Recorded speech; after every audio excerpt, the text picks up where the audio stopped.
Let's get it. We live. Let's go. We live on the Tangerine Podcast.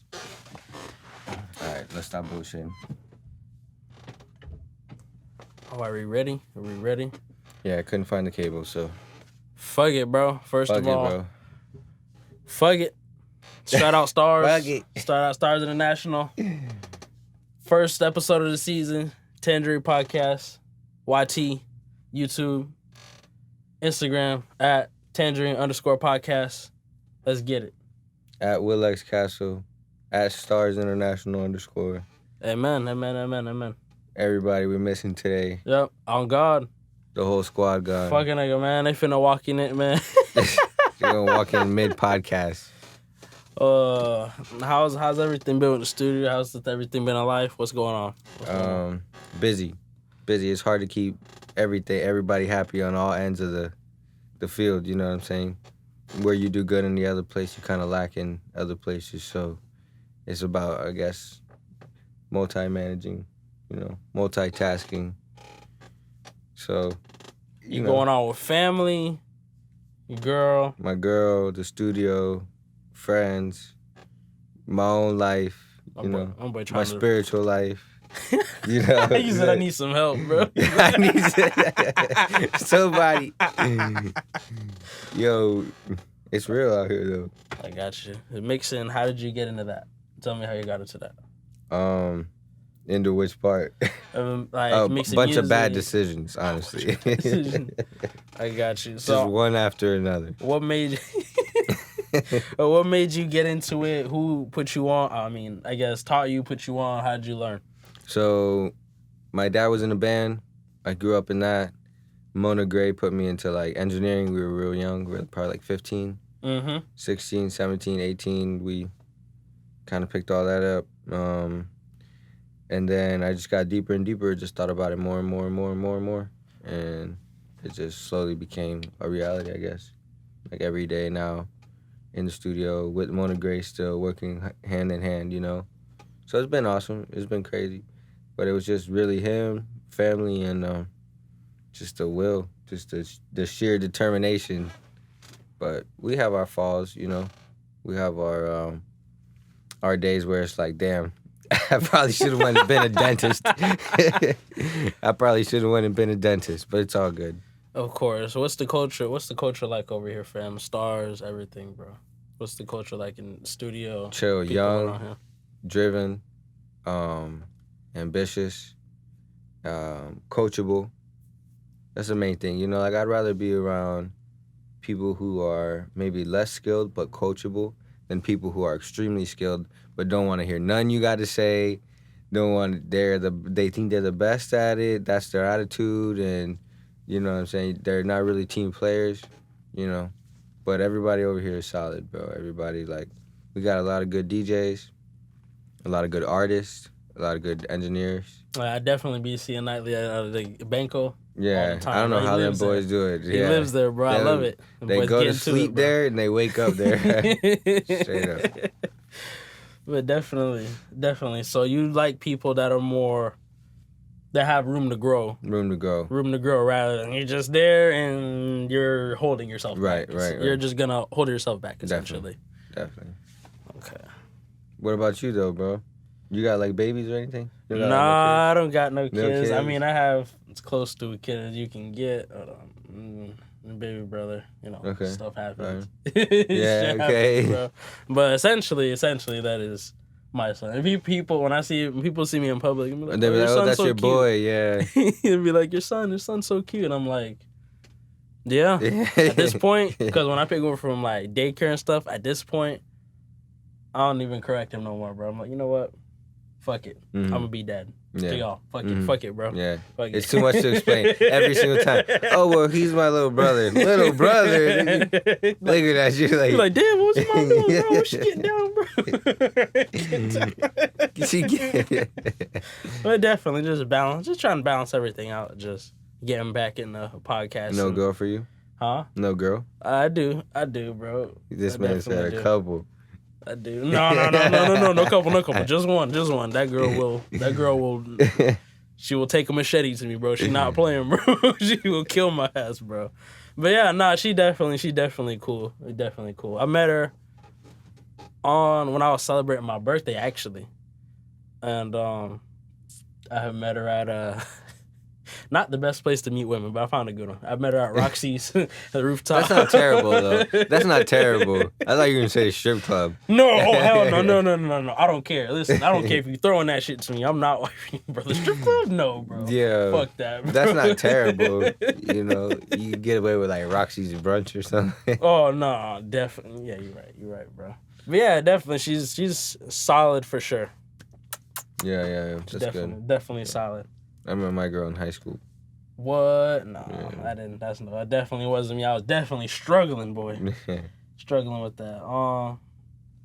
So like, what kind of artists were you collabing with? You know, I know you get a lot of artists around here. Who are some of the people you like working with, collabing with around here? The serious ones. Okay. You know, we get a lot of people who come in here who want to book an hour. You know, we're pushing that 2 hour minimum. You know, because we're trying to get the people to take a deeper step into artistry. You know, a lot of people come in and just want to make a song and that's it, but we want to help, like, get to the next level. Like, what's next? You know, your photo shoots, your Instagram promos, your music videos, you know, their merchandise. What are you trying to get to the next level? And I feel like that's kind of where, you know, we really specialize in what we're trying to do. So I really, enjoy working with the artist ones. And I really enjoy working with the people who kind of don't have an idea of where they're going yet, but then you help, develop the idea of what they could eventually do, you know? Yeah. And then it's like their whole roller coaster getting there. You know what I'm saying? Like, shout out this guy, Sir LaColin. He's a really good performer. He's a really good singer.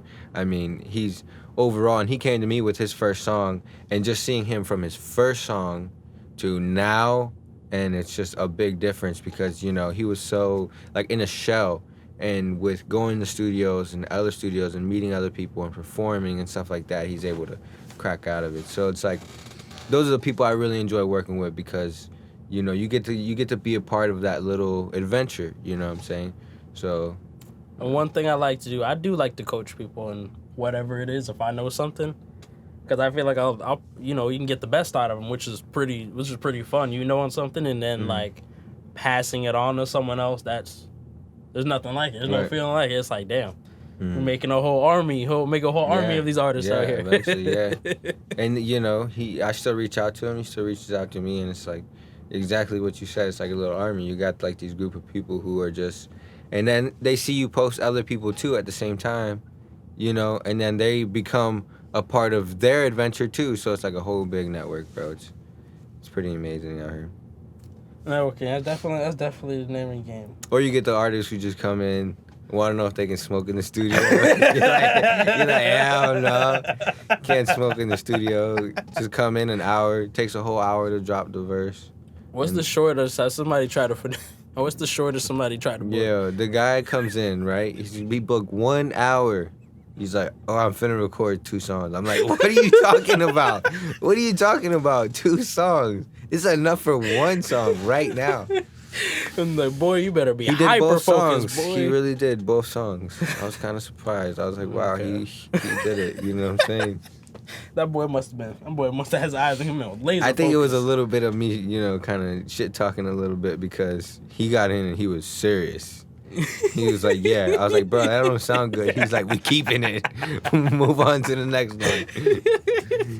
The people, did you preach not overloading for the sake of getting stuff done and actually just quality? Yeah.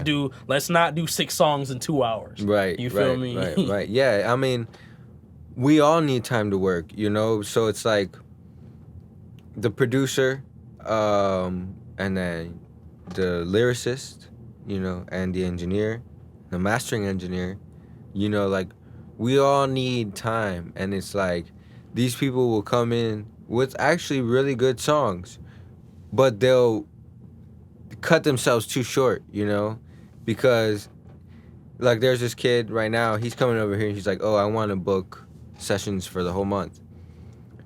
but I want us to be working on that one song, you know? And it's like, see, now that makes sense to me because you're really giving everybody the time that they need to really admire and put their time and work into the song. Mm-hmm. But I do preach at the same time, like, okay, if we're at the point where the song is recorded and it's done, it's like basically done, and you're kind of feeling it and you're kind of don't, and it's like the second or third time that you ask for like maybe if you should add some more ad-libs or take out ad-libs, or you're kind of confused on where you go, I'll say, okay, the song's done, you know, because people will sit too long on one song and then that'll stop their creativity of the 5 or 6 other songs that they could have made, you know. So it kind of depends on like where you are mentally with, you know, how much music you want to get out and the quality and the content of music that you want to put out. You know, everything needs more time. So that's kind of where we're at with it. You definitely, you preach like not overdoing it. Not overdoing it. Don't do everything has to be auto-tune. Everything has to be ad-libbed. You know what I mean? Right. Everything. You know what I mean? Echoes. You know, just like whoa. Stop. Yeah. and it is too, because we'll sit there and here's the real funny ones.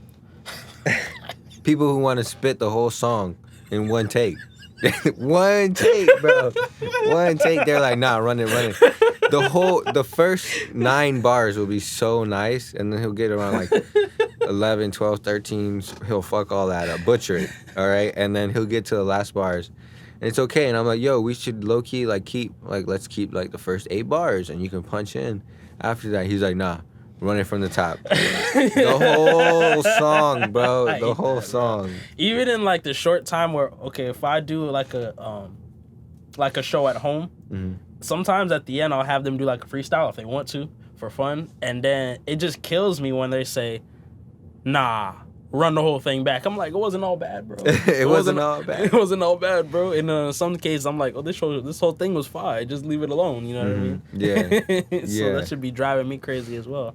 Yeah, and then it's like, on some like I appreciate them because they came prepared to the studio. You know what I mean? They had their lyrics written. They were ready to spit it, but they didn't have to spit it all in one take. Like you could have, you know. But you know, that's how people. You know, every artist is different. They work different. You know, some people like me, like I write purely off of emotion. You know, so I don't necessarily go in the studio like with a bunch of lyrics already ready.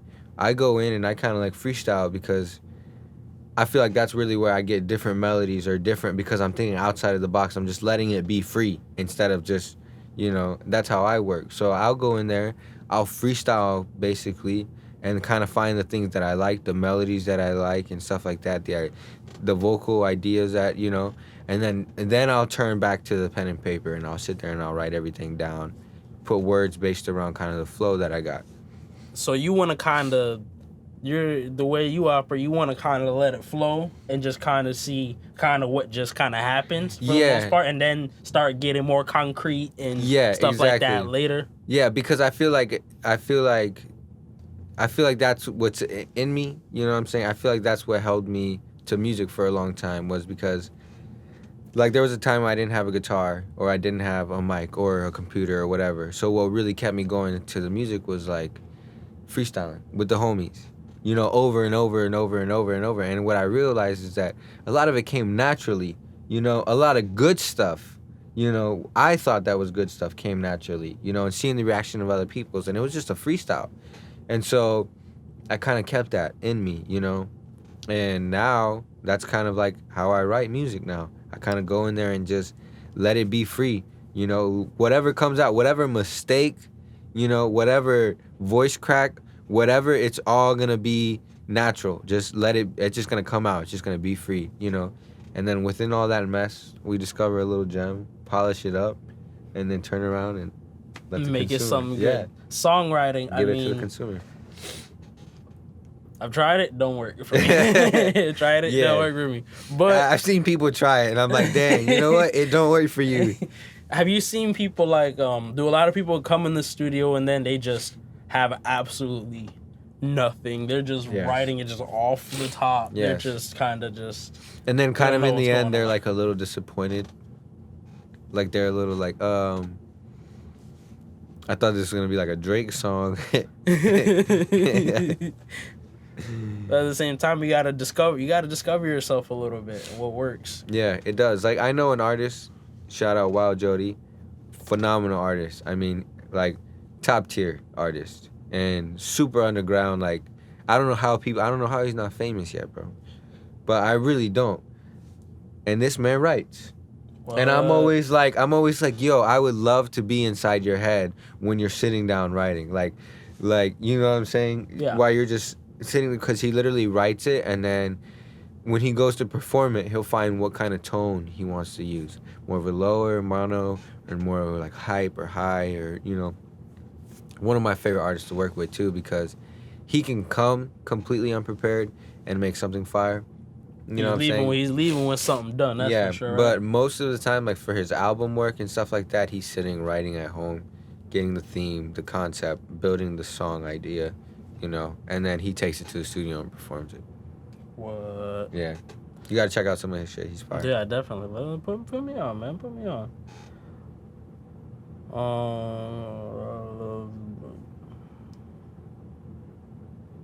What are some artists you listen to that like inspire your sound, the way you mix, you know, everything, how, you know, your take on music? What are some artists that have inspired like your sound and, you know, how you mix for others and everything?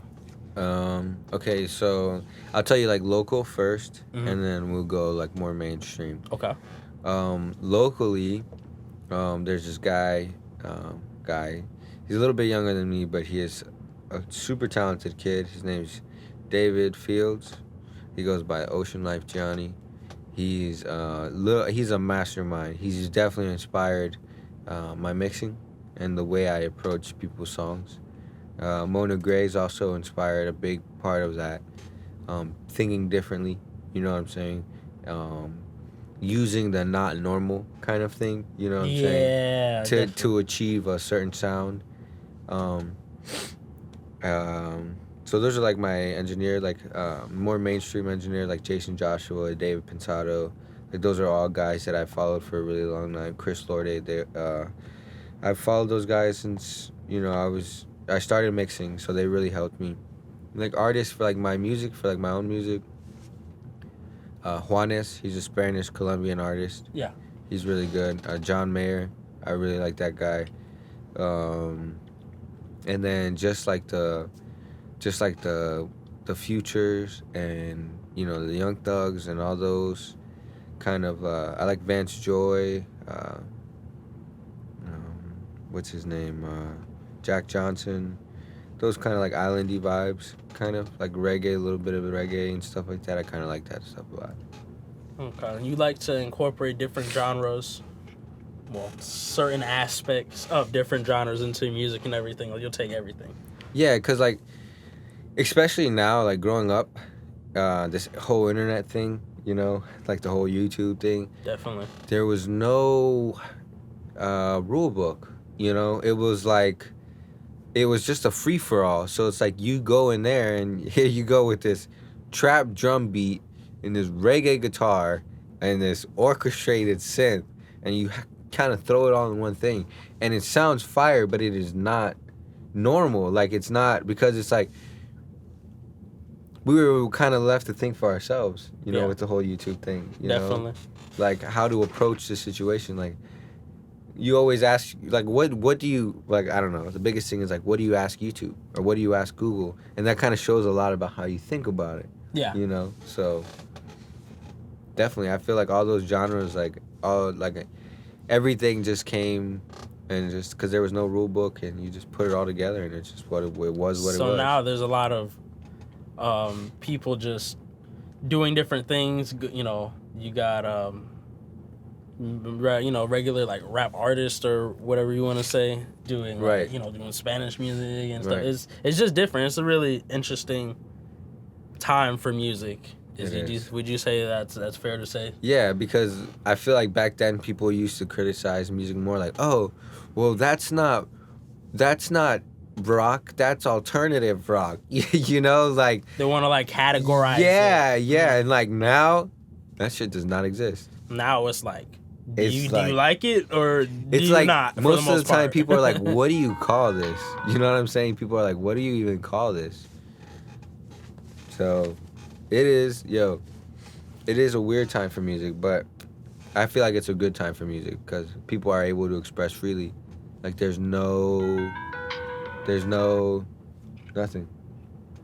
Put him on speaker. He'll be on the podcast. Ja, what's the word? You on the Tangerine Podcast? What's the word? Hello? Yo, what's the word? You can hear me? Yes, sir. You on the mic? You live? Huh? You live, my boy? Oh, y'all live right now? This is your. What's the word? Say something. Say something to the podcast. What's the word? I'm on my way. Late. And tell if I'm still able to make it. But I'm on my way. You might be able to drop in and say what's up. Alright, bet. Alright, cool. This guy. This guy. This man, bro. So that's Ja Banks. Hey, man. Man, he's supposed to be. I'm the substitute teacher, honestly, right now. That's what I'm doing. I'm subbing right now. Don't worry. Will's still another starter, bro. He's definitely a starter. For sure. Ain't no dude coming off the bench. He's a starter. What you mean? Yeah. So like, I'll give you a little history. Like I started engineering, and then I saved up a bunch of money, and then I bought my own equipment, and then Mona and Ja and Escape Key were all here. And they kind of put me onto this place, so I came in, and then I met the owner, and he was cool, and we agreed on some things, and now I'm here full time now. So it's been a blessing, honestly. So shout out these guys, shout out Ja, shout out Mona Gray, Escape Key, Knightley, Andres, Martin, all those boys, for real. Means a lot. K2. Stars International, yes sir. Stars International.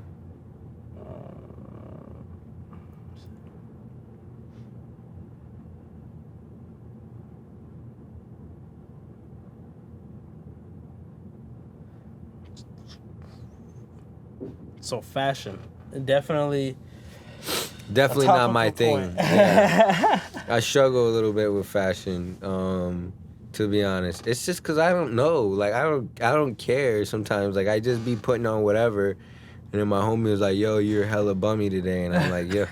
You know, like I don't know. My go-to drip is low-key like slacks. You know, some dress shoes. Oh, more dress shirt, like more like, up, like up dress, uppity, like that's like more like uppity thing. But like you know, you got like Mona Gray comes in here and he always has these weird ass fucking combos on, but it works. It really works. And I'm like, yo, I wish I could do that, but I just don't know. Like I don't know. I mean, the way I see it, I like to throw people off. To be honest, like I'll wear like some New Balance, I'll wear some jeans and like a different shirt. It's like, just wait, hold on. You different, you know what I mean? Like it's low key. Like the other day I got some New Balance, I'll show you right here. But it's like, it's just different. I want to wear something that nobody else really gonna wear. You know what I mean? Right. Like as far as like popularity, it's different, but it works. That's one thing that I always, wanted to do. It took me a while to find like what works for me. And then another thing that made me feel good about like fashion is that I always try to go on a budget. So it's like if somebody spent, like, let's just say they got like 13, they spent like 170, 180 for them, right? I'll feel like, okay, I got this pair of whatever these Air Maxes for $120, $100, $90, whatever it may be. And I feel like, okay, I think I pulled off the same, or if not better, look than he did. And I just feel like a little, like, in my head, I feel like, okay, a little bit smarter about it. Yeah. That's my thing. Mick Venta, you know him? Nah, he's an artist. He's pretty big. He does songs with, like, Chance Rapper and stuff like that. Well, he low-key is, like, somebody I would, like, look up to, like, kind of dress like, get drip from if I could. Like, I feel like it's about kind of finding these inspirations and then taking apart all these little bit from everybody and then kind of put it into your own thing. Exactly. Like, I mean, obviously, like the ASAP, you know what I'm saying? All those, you know, you can always do that, but Shia LaBeouf, you know what I'm saying? Like, you can always get drip from those guys, you know what I'm saying? Kind of make it into your own thing.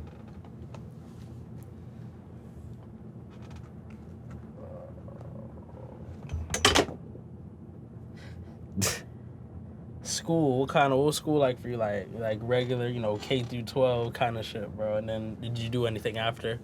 Like you getting a lot of trouble and shit like that? Yeah, bro? okay, so I bounced around a lot. Like, I went to like 5 different elementary schools, probably like 4. So, and then I went to like 3 different middle schools. And yeah, I got I moved out of one school, went to another one. So like when I was in high school, I really didn't have like grown up friends. Like, you know what I'm saying? Like the friends that you had since you were legit. Oh, of course, You know what I'm yeah, saying? yeah. Like the kids you had in kindergarten who used to live up the street and shit. No, I didn't have that. So I kind of went into high school and I was like meeting people, you know. And you know, when you're in like high school and you're like ego is like, you know, and you're all that stuff. So it's just a mess. yeah, it's a mess. But like it was cool. I met some people, and then after I went to college for like 2 semesters, bro. And I was like, I don't know what I'm doing. All I want to do is music. So I just dipped. And then me and the homie started our first little studio, like something real light. And, you know, it just kind of like went from there. Kept bouncing. The studios kept getting bigger and bigger and bigger, better and better and better. Mm-hmm. You know, I'm still waiting on that one. On the one. On that one, you know, that's just like home, you know. You were like, all right, that's it. Yeah, the true foundation, you know. So this might be it, you know. We don't know. I definitely like this spot, downtown Comares. Yeah, that's definitely You know what I'm saying? definitely you in the middle. You in the heart of everything. You're in the heart of everything. Right? Definitely that. Nah, I remember. I think did you get like into like some big ass trouble in school, bro? 'Cause I remember when I think I got in trouble in 7th grade. Wait, it was 7th grade or 8th grade. One of them, right? So basically, you know how you want to get out. I wanted to get like down with like certain kind of people. You feel me? I wanted to get down. So I think we was in the locker room. We were just playing like a truth or dare kind of thing. And he said, I dare you to slap somebody. Now, me thinking I didn't want to, I'm like, okay, I'm gonna smack somebody, but I don't want to get my ass whooped, okay? I don't want to get my ass whooped, okay? So I went to like, one like big fucking kid, where I just tapped him on the shoulder. I just smacked the fuck out of him. And ran. I definitely did, bro. Wait, I don't even think I really had to run like that, bro. He was just like, and then it turns out his dad was a lawyer, bro. Oh my god. Oh my god. So he took you down? Nah, I apologize. And it was all good, bro. Oh no. Yeah, that shit could have been bad, bro. Yeah, I'll tell you. I mean, I was kind of chill growing up. Nah, I was chill too. I didn't get in. But I'll tell you a funny story. So, I'm not gonna say his name. I'm just gonna say he's my cousin. Okay. This guy gets expelled from school for snorting Smarties, bro. Cause they caught him on camera cutting up the Smarties. He's crushing it up. He's crushing up the Smarties, bro. And goes. And they're like, yo, get this man out of here. We can't have this guy. Goodbye. They're like, oh, you're his cousin? I'm like, no, I'm not. Was like, get the fuck out, bro. And he left, bro. He had to go. That was it. And everybody's like, yo, your cousin's crazy. He's wild for that. Not really, bro. You're like, not really, bro. Not really. I'll tell you something else, too. Yeah. Me and this same cousin, we get like a laser beam. And it's late at night, and we're like flashing it at cars and shit, you know? Well, this buddy's walking up the street, and we flash him in the eye. And like, we're jits. You know, we don't realize at the time, like, there's a laser on you. You know, you think you're looking around the room to see who's pointing a gun at you. You know, like you're not really. Oh God. Yeah, you're not really thinking like, oh, just two kids around. You're thinking too deep. Right. You know, as you get older, that's what you start thinking. You're like, you know, you're in a. Who's about to bust at right, me? right, exactly. Somebody bust at me. So this man got mad about it, and like he didn't see that it was us. He just saw that it came from our house, and bro was mad. He took out our mailbox. He like dented my dad's car. Oh. Like came to the like banging on the door. So my dad like called the cops, and the cops came. Buddy starts going at it with the cops. No. Buddy's dad comes out, starts going at it with the cops. And I'm like, oh my gosh, all because we waved a little laser, bro. I'm like, yo. And I was probably like, no lie, like 11, 12 at the time, bro. What? Like, I didn't know any of that. I didn't know what that meant, bro. You know? Like, I was just being a jit. Like, it's funny. I'm just being fucking stupid. I'm bro. just being stupid right now. Exactly. Like, and you know what's funny? I got my ass whipped, right? I tell my cousin, I'm like,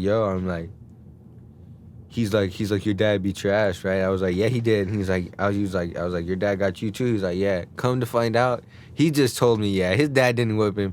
He put the whole blame on me to his dad and said that it was my fault, that I did it. So he didn't get whooped and I got extra whooped. So don't trust your cousins, basically.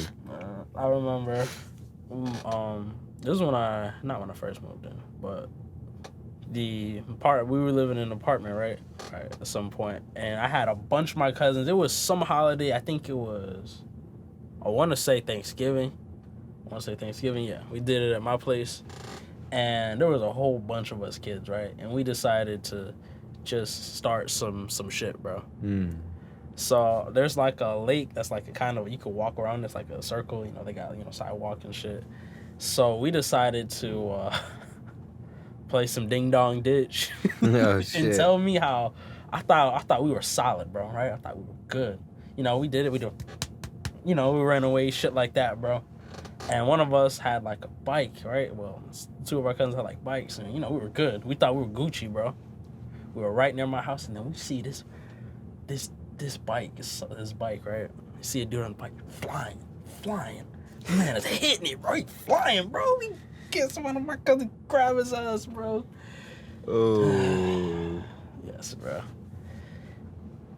I think that was the last time I got my ass whooped, bro. That was the last time, bro. I think I was like 14, bro. Yeah. I haven't got my ass whooped in a long time. I swear my dad be looking at me every once in a while like, yeah, I'll take you back to your childhood real quick. He said, I'll pull out the belt right now, bro. I'll take off my belt. Yo, shout out all the parents who's still out there whooping some ass. For real, bro. Cause yeah. We all need it every once in a while. This shit is crazy. Yeah, these kids do need to get their ass whooped. On some real stuff, bro. Like, I've taken enough for a few people, at least. At least. And then it's crazy, because as you see, I mean, because I'm the oldest of 4, so it's like, it's crazy how you can see, like, your parents get less and less. Yeah. Yeah. Like, some stuff that I would have been literally pinned against the wall for. Like, he's like... Man, you smoke some gas, fuck it, bro. It is what it is, bro. Yep. We're just gonna talk our shit. We ain't gonna do nothing, bro. You gonna be all right. Nah, them Spanish dads, though. Them Spanish dads don't forget. They be like, my great-great-grandfather taught me this, and I need to carry it on through. That's whooping, bro. Kids need that ass whoop, bro. And then it's fucked up because as a kid, when you get your ass whooped, clearly you don't want that to happen. But then when you see like somebody like clearly fucking up in the store, acting a damn fool or whatever, you get the ass whooped, you're like, go get him. Go. Tie me in. Tie me in, coach. Get him. He's like, yep, it's your turn. Your turn, my boy. Not me. I ain't fucking up. I always mess with my parents too. I'm like, you better treat me right.